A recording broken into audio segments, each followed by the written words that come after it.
Guys, magandang umaga guys. Kain tayo guys ng almusal guys. Tapos maghatid ng mga estudyante. Tapos maghatid si Mrs. sa trabaho. Dan ngayon lang ako mag-almusal guys. Pasensya na kayo guys sa ano ko guys. So, ulam ko ay itlog, nilabon, piniritos na isda, saka itong kanin. Number 1 ito guys. Pipino. Yan yung nano ko lagi nung ako'y may karamdaman nun guys. Nung sa uric acid. Yan ang ano kinakain ko lagi. Guys, kente guys. Ako guys, magdasal mo tayo.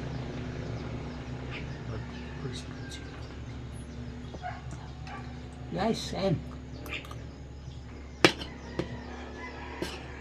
Ito pinirito sa isda.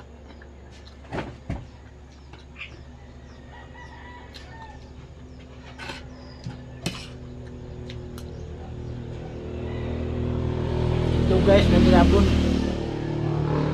Napaka-healthy. Ito guys, itlog na nilabon guys. Huwag lang pritusin. Malangis din pag ano eh. Prito.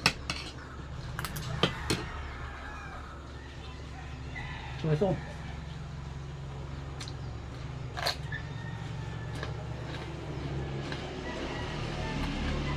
hindi ko na ito binabalatan guys, sinugasan ko na lang tapos pinakain ko na.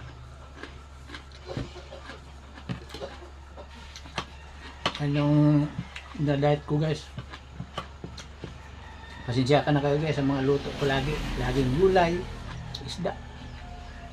Dahil gusto ko ma-inspire din kayo guys na ano eh,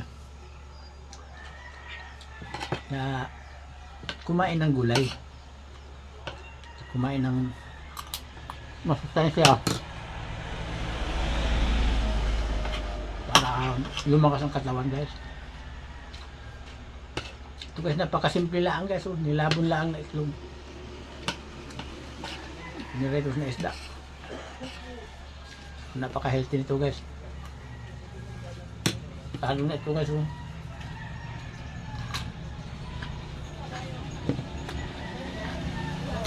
Guys, thank you for watching guys. Follow and share naman dyan sa mga video natin guys dyan.